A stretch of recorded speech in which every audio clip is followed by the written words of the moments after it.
Gloire à celui qui vit pour toujours, éternellement et à jamais. Gloire à l'agneau immolé. Gloire au Seigneur des Seigneurs. Gloire au Dieu Tout-Puissant. Gloire à l'Alpha et l'Oméga. Gloire au témoin fidèle. Gloire au Seigneur Jésus-Christ. Je rends grâce au Seigneur Jésus-Christ pour ce 14 juin 2021. Je rends grâce au Seigneur Jésus-Christ pour toi, pour ta famille, pour toutes les personnes qui t'entourent. Que le Seigneur Jésus-Christ soit glorifié, lui qui nous permet d'être toujours en vie et d'être compté parmi les hommes et les femmes vivantes encore en ce jour. Le Seigneur nous a renouvelé le souffle de vie, vivant pour lui, marchant pour Jésus-Christ. Par ce message, je veux terminer ce que le Seigneur m'avait montré et m'avait dit dans l'après-midi du 3 juin 2021. Pour ceux qui sont connectés, j'avais commencé par la partie 1 et je vais terminer aujourd'hui. En fait, ce jour-là, quand le Seigneur me parlait, j'étais en train de noter tout ce qu'il me montrait. Malheureusement, le dernier papier sur lequel j'avais noté, je l'ai égaré. J'ai essayé de le fouiller, mais je ne l'ai pas retrouvé. Mais je vais vous dire ce dont je me souviens. Et tout à l'heure, avant que je ne commence à faire cette vidéo, j'entendais des gens chanter. J'ai entendu une chanson, des gens qui étaient en train de chanter. Que le Seigneur bénisse ma sœur Esther Dinakera. Esther Dinakerna. Que le Seigneur te bénisse, ma sœur, là où tu te trouves. Donc, je disais que tout à l'heure, avant que je commence à vous faire cette vidéo, j'étais en train d'entendre une chanson. C'était une adoration. On était en train de dire « gloire, gloire ». On disait « gloire, gloire à Jésus ». Je ne sais pas qui était en train de chanter cette chanson, mais j'avais l'impression que c'était une chorale. C'était beaucoup de gens. Par expérience, je sais que nous sommes accompagnés des anges. Souvent, nous sommes accompagnés d'un ange, souvent de deux. Mais quand j'entends les chansons, j'ai l'impression qu'il y a plusieurs personnes qui chantent. Donc, je ne sais pas si je suis accompagnée de plusieurs anges ou alors est-ce que mes oreilles sont connectées au royaume des cieux au point d'écouter les anges chanter, je ne sais pas. Mais je peux te dire, en vérité, je te le dis, que dans le royaume des cieux, il y a de la louange tout le temps. Parce que je peux entendre des chansons tout le temps. Quand je suis en prière, j'entends des chansons. J'entends des chansons. J'entends des gens chanter. Souvent je peux les voir, souvent je peux pas les voir, je fais que les entendre chanter. J'aimerais te dire que Dieu aime la louange, Dieu aime l'adoration. Et surtout quand ça vient de son peuple, quand ça vient de ton cœur. Ne chante pas les chansons de n'importe qui, n'importe comment. Chante des chansons pour la gloire de Dieu. Et j'entendais cette chanson tout à l'heure qui disait « Gloire, gloire, gloire ». Et ça m'a rappelé ce que j'ai vécu un soir. C'était dans la nuit du 15 au 16 août 2018. Je vous ai déjà partagé cette expérience-là que j'avais vécue ce soir-là, quand le Seigneur était venu dans ma chambre, qu'il était en colère et que j'ai été ravie en esprit. Je me suis retrouvée au ciel et j'ai vu des choses. Et parmi les choses que j'ai vues ce soir-là, j'ai vu un homme qui chantait. Il avait une espèce de guitare en main. Ça ressemblait à une guitare, mais vraiment ça avait une forme bizarre. Ça avait une forme ronde, mais vraiment, c'était comme une guitare avec des cordes. Et j'aimerais chanter cette chanson pour la gloire de Dieu, cette chanson que j'ai entendue ce soir-là, alors que j'étais accompagnée de 2 anges qui étaient en train de me faire visiter certains endroits du ciel. J'ai entendu gloire, gloire, gloire à l'agneau, gloire, gloire, gloire à l'agneau, car il est glorieux et digne de régner. L'agneau est souverain.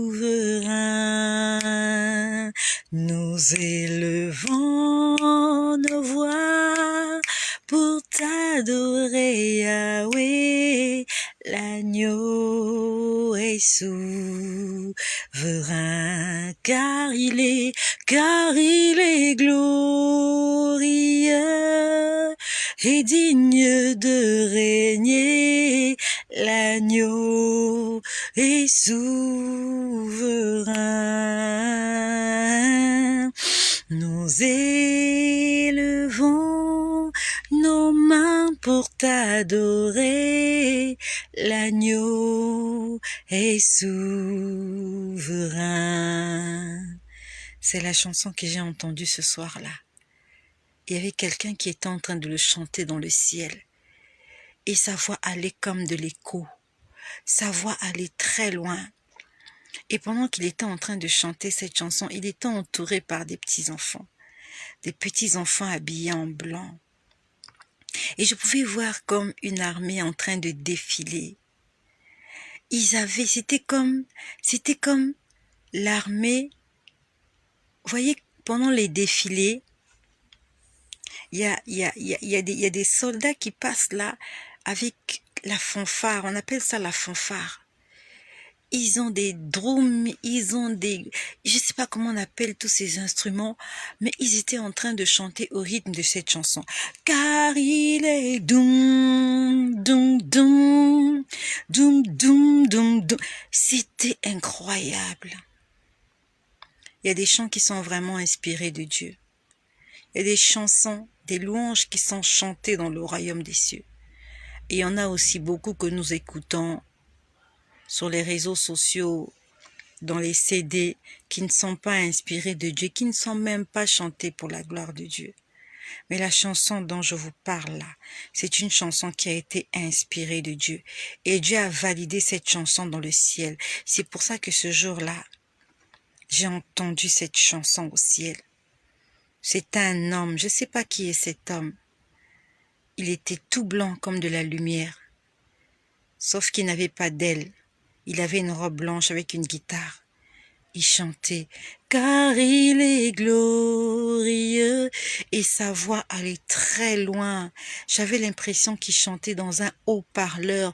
Ça résonnait de partout, on pouvait l'entendre. Il faut chanter pour la gloire de Jésus. Chante pour Jésus. Tu as encore envie, chante pour Jésus. Il y a quelqu'un qui est mort quelque part. Il y a quelqu'un qui aimerait être à ta place, en train de faire des choses que tu es en train de faire, mais qui ne peut plus le faire. Il y a quelqu'un qui aimerait encore profiter de son mari, de son épouse. Il y a quelqu'un qui aimerait encore profiter de ses enfants, mais il ne peut plus le faire, parce qu'il est devenu un esprit. Elle est devenue un esprit. Et toi qui vis encore dans ta chair, bénis l'Éternel. Vis pour Dieu. C'est une grâce, c'est une faveur d'être encore vivant. Dans cet après-midi-là, le Seigneur m'a montré j'ai vu un siège. Et ce siège ressemblait à un trône. C'était un trône noir. Et sur ce trône, il y avait un gros serpent qui était assis. Le serpent était assis sur un trône. Et ce serpent, il avait l'air tellement arrogant. Vous savez, quand on regarde le serpent en fait en lui-même, il n'a pas d'expression de visage. Mais ça ressemblait vraiment comme dans les serpents qu'on peut nous dessiner, qu'on peut voir dans les dessins animés. C'est un serpent, vous voyez, il avait l'air arrogant, il avait l'air moqueur, il avait l'air méchant, il avait l'air cruel, et il était là assis sur un trône. J'avais l'impression qu'il avait des mains. Bonjour ma sœur Gisèle Azélé. Que le Seigneur te bénisse, ma sœur Gisèle Azélé, là où tu te trouves au Cameroun. Donc j'ai vu un serpent assis sur un trône. Il avait l'air très arrogant. Il avait l'air très orgueilleux. Je pouvais voir sa langue fourchue, comme le serpent. Il était en train de siffloter. Vous voyez, comme le serpent, je sais pas comment on appelle son cri. Je crois qu'il siffle, non, le serpent. Je sais pas, voilà. Il était en train de faire avec sa langue fourchue. Et quand je vois le serpent, j'entends une voix qui me dit, le serpent parle. La voix me dit, le serpent parle. Mais vous, écoutez mon Père. C'était une voix qui était en train de parler. Et la voix me disait exactement, le serpent parle. Mais vous, écoutez mon Père. Et nous savons que lorsqu'on parle du serpent, on parle du serpent ancien. Comme il est écrit dans la Bible, le serpent ancien, c'est le diable. Le Seigneur était en train de nous dire que le diable aussi parle, que le diable peut te donner des fausses révélations, des fausses prophéties. Le diable peut te dire des choses qui aussi peuvent être vraies. Mais c'est le diable qui a dit. Le serpent parle. Mais vous, écoutez mon Père. Le Seigneur est en train de nous dire de ne pas écouter le diable, de ne pas écouter l'ennemi, de ne pas écouter toutes ces personnes qui veulent nous ralentir dans notre course, de ne pas écouter toutes ces voix qui veulent nous arrêter alors que nous sommes en course. Nous sommes en course vers le royaume des cieux pour des couronnes incorruptibles. Le Seigneur a dit, écoutez la voix de mon Père. Le Seigneur est en train de te parler aujourd'hui. Est-ce que tu écoutes la voix de Dieu ou alors tu écoutes la voix du serpent? Comme Ève, comme Adam, est-ce que nous écoutons la bonne voix? Adam connaissait la voix de Dieu. Ève connaissait la voix de Dieu. Mais ils se sont laissés séduire par le serpent. Et aujourd'hui, toute l'humanité en paye le prix. Tu en payes le prix, j'en paye le prix aussi. Parce qu'il y a une personne qui a péché. Et si toi tu continues à pécher, il y a ta descendance aussi qui va payer le prix. Parce que toi tu n'as pas écouté la voix de Dieu. Parce que nous n'avons pas écouté la voix du Père. Parce que nous avons été séduits par la voix de l'ennemi. Il a l'air gentil. Il a l'air attentionné. Mais c'est un menteur. Après j'entends la voix qui me dit, on ne fait pas ça à un ami. Quand je pouvais le voir sur son trône, ce serpent, l'environnement était noir. Et ce serpent avait une couleur un peu verdâtre, en train de sortir sa langue fourchue. Je pouvais entendre la voix me dire « On ne fait pas ça à un ami ». Et quand il disait « On ne fait pas ça à un ami », je pouvais comprendre ce qu'il me disait. Il était en train de dire que le diable a trompé plusieurs personnes. Il y a beaucoup de gens qui ont fait du péché leur ami. Le péché, c'est devenu ton ami. Le mensonge, c'est ton ami. L'escroquerie, c'est ton ami. La méchanceté, c'est ton ami. Toutes les choses qui vont à l'encontre de la parole de Dieu, c'est ce que toi, tu aimes. Et la personne disait, on ne fait pas ça à un ami. C'était comme si on était en train de dire, il est en train de tromper les gens. Il est en train de montrer une autre façade de sa personnalité. Et les gens croient que Satan est leur camarade. Les gens croient que le monde leur appartient, que toutes les choses qu'il y a autour d'eux, c'est pour eux, que Dieu leur a donné ça, que ça leur appartient.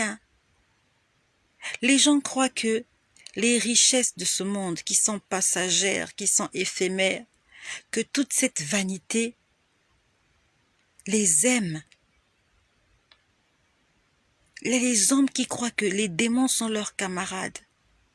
Il y a des gens qui croient que le sexe, il y a des gens qui croient que le sexe, c'est la meilleure des choses que Dieu ait créées sur cette terre. À telle enseigne qu'il ne peut pas s'en passer. Tu ne peux pas te passer de la pornographie. Tu ne peux pas se passer de mentir. Vous êtes nombreux, nous sommes nombreux. On n'arrive pas à passer une journée sans mentir. On ment encore et encore et on jure même en mentant. Alors qu'on est conscient au fond de soi que ce que j'ai dit c'est du mensonge. On se fait une certaine identité, une certaine personnalité qui est fausse. Et on y prend du plaisir. Et on fait de toutes ces choses-là nos amis, nos confidents. Tu te caches derrière une personnalité de menteur. Il y a des gens qui mentent. Quand ils mentent, vous avez l'impression que c'est eux qui ont créé le mensonge. Tellement ils mentent bien, ce sont des experts en mensonges. La Bible nous dit aucun menteur n'héritera le royaume des cieux. Il y a des gens qui sont des experts en escroquerie, en séduction. Le Seigneur était en train de dire, on ne fait pas ça à un ami. Aujourd'hui, le diable te donne des choses que tu aimes. Le diable fait plaisir à ta chair. Il t'offre des choses qui réjouissent ton cœur. Mais toutes ces choses ne réjouissent pas l'Esprit de Dieu. La Bible nous dit que la chair a des désirs contraires à ceux de l'Esprit. Et il était là assis sur son trône, avec sa langue fourchue, en train de siffloter. Le Seigneur était en train de dire, on ne fait pas ça à un ami. Tu crois que le diable c'est ton ami. Le diable n'a rien créé. Satan n'a rien créé. C'est Dieu qui a tout créé. Dieu a créé le ciel et la terre. Dieu a créé les hommes et la nature. Dieu a créé les anges. Satan est une créature de Dieu. Satan n'est pas le créateur. Il est celui qui est venu voler. Il est celui qui est venu arracher ce que le Seigneur a créé pour sa gloire.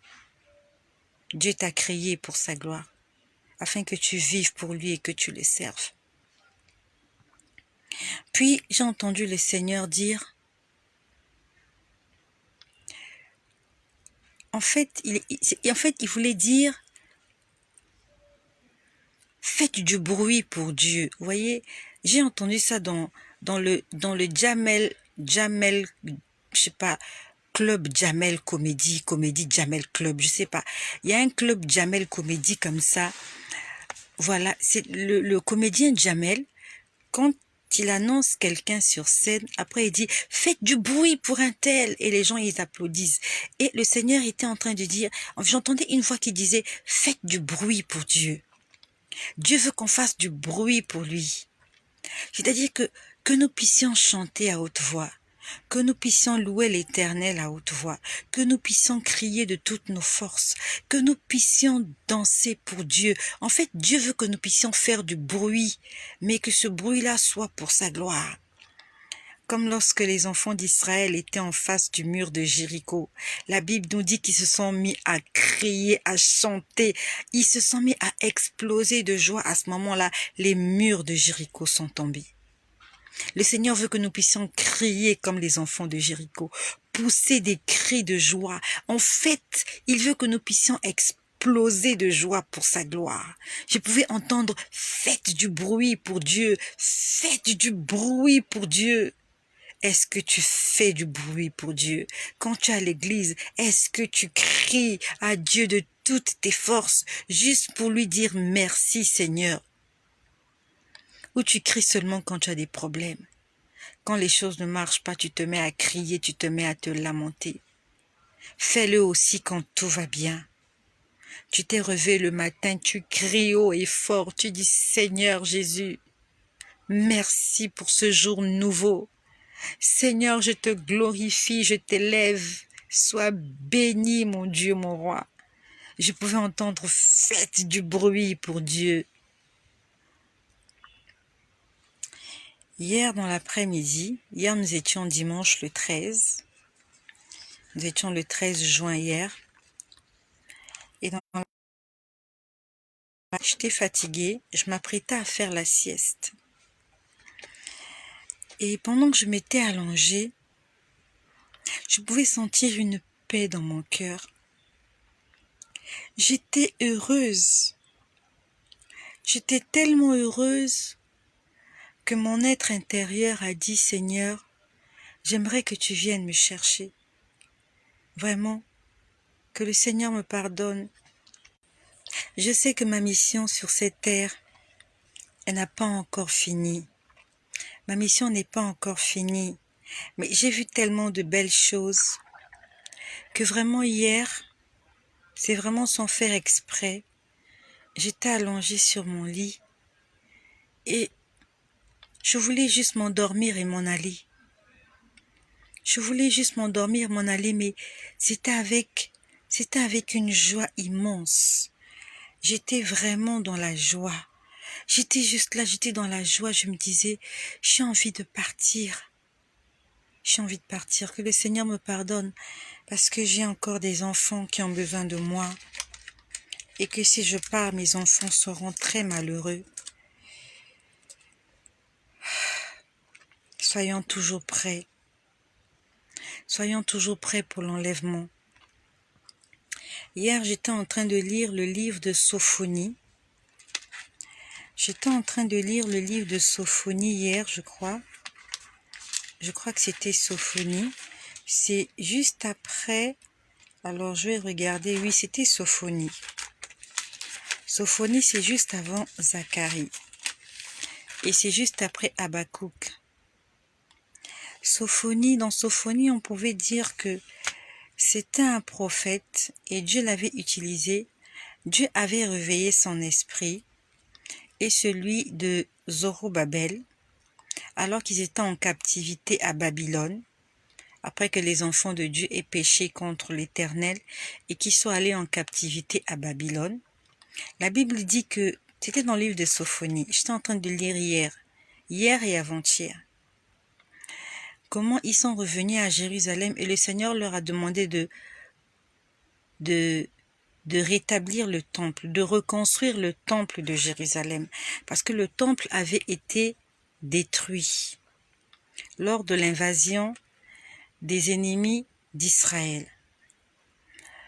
Et j'ai lu, je crois, au chapitre 2, il leur a fallu 2 ans pour reconstruire le temple de Jérusalem. 2 ans, avec des matériaux et des outils rudimentaires. Il leur a fallu 2 ans. Et quand j'ai lu ça, je me suis dit, Le Seigneur m'a dit qu'avant qu'il ne revienne, avant qu'il ne vienne prendre son épouse, il m'a dit que le temple de Jérusalem sera reconstruit. C'est ce qu'il m'a dit. C'est ce qu'il m'avait montré. Que le temple de Jérusalem sera reconstruit. Et quand j'étais en train de lire hier Sophonie, en ce temps-là, ils ont fait 2 ans pour reconstruire le temple. Ils n'avaient pas les outils que nous avons maintenant. Ils n'avaient pas la technologie que nous avons maintenant.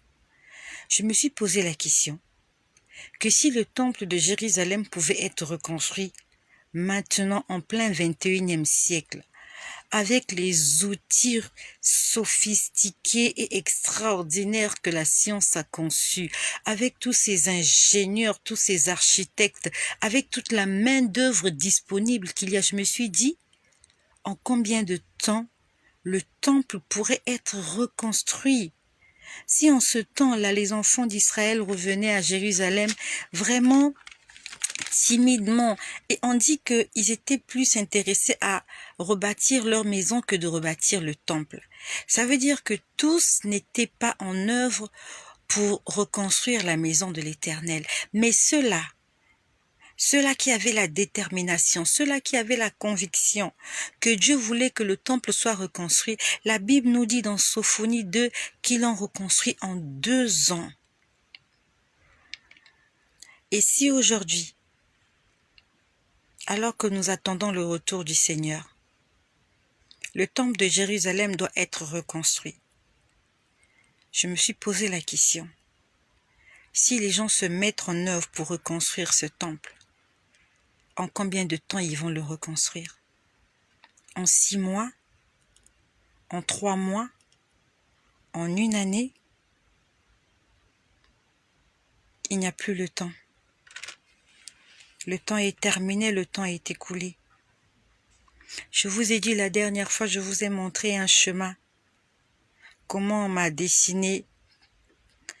C'était comme une barre horizontale.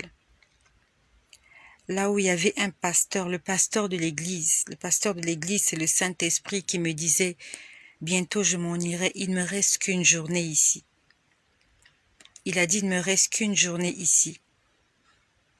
Il m'a dit, je suis en train de partir. Et il m'a montré, il m'a dit, bientôt l'obscurité va envahir la terre. L'obscurité va envahir le monde.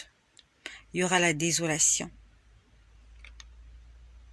Et avant que cela ne se passe, le temple de Jérusalem doit être reconstruit. Je n'ai jamais été à Jérusalem. Je n'ai jamais été en Israël. Je ne sais pas où se trouve ce temple, mais je sais que c'est sur une colline. Parce que le Seigneur me l'a montré en hauteur. C'était sur une colline ou sur une montagne, mais c'était en hauteur. Ça veut dire que si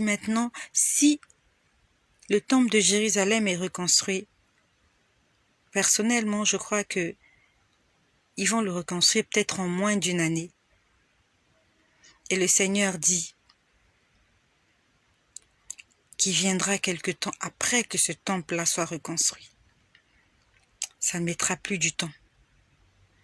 Mais ce n'est pas la peine de nous focaliser sur le temple de Jérusalem. Parce qu'avant que le temple ne soit reconstruit, avant que Jésus-Christ ne revienne, avant que l'Église soit enlevée, les gens vont mourir. Les gens vont continuer de mourir. Et le Seigneur m'a dit, beaucoup d'enfants de Dieu vont mourir. Pas de véritables. Comme il est écrit quelque part dans le livre de Matthieu, il a son van à la main. Il est en train de faire le tri.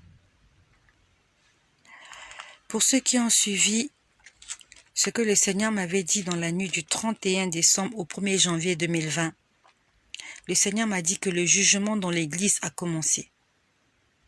Le jugement dans l'Église corps du Christ. Le jugement a commencé. Que toutes les personnes qui ne marchent pas dans l'obéissance, toutes les personnes qui ne marchent pas en droiture avec le Christ, que le jugement de Dieu va tomber sur eux. Mais que Dieu fera grâce à certaines personnes, parce qu'ils vont se repentir avant de mourir. Tous les chrétiens qui meurent ne vont pas au ciel. Il y a des chrétiens qui vont au ciel. Il y a des chrétiens qui ne vont pas au ciel. Ceux qui vont au ciel, c'est ceux-là qui ont la grâce de se repentir avant de mourir et qui font des repentances sincères. Ceux qui ne vont pas au ciel sont ceux-là qui n'ont pas la grâce de se repentir avant de mourir ou alors qui font des repentances malhonnêtes, menteuses. Ils ne sont pas sincères dans leurs prières. La Bible nous dit aucun menteur n'héritera le royaume des cieux. Le jugement a commencé dans l'Église. Si tu es un fervent chrétien qui marche dans l'obéissance, alors accroche-toi. Accroche-toi de toutes tes forces.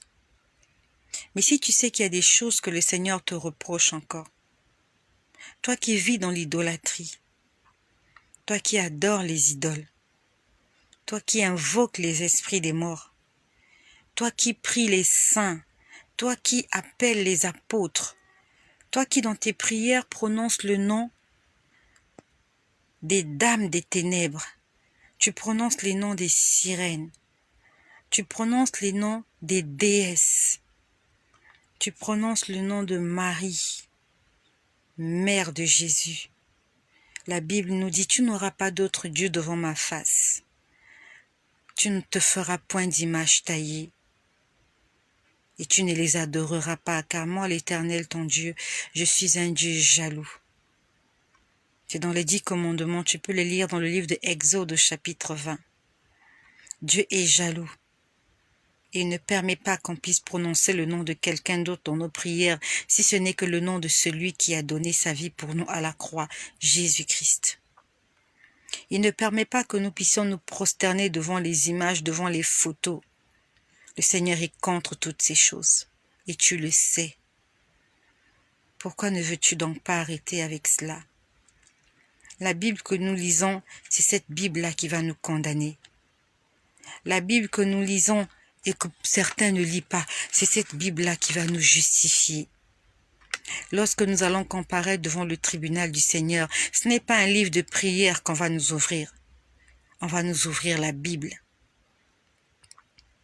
Et c'est cette Bible qui va nous condamner.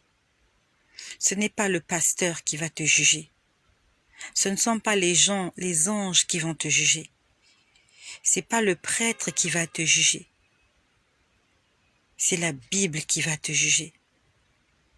Et la Bible, c'est la parole de Dieu. Et la parole de Dieu, c'est Jésus-Christ, qui s'est fait chair et qui est venu vivre parmi nous et qui nous a appris l'amour, le pardon, la compassion.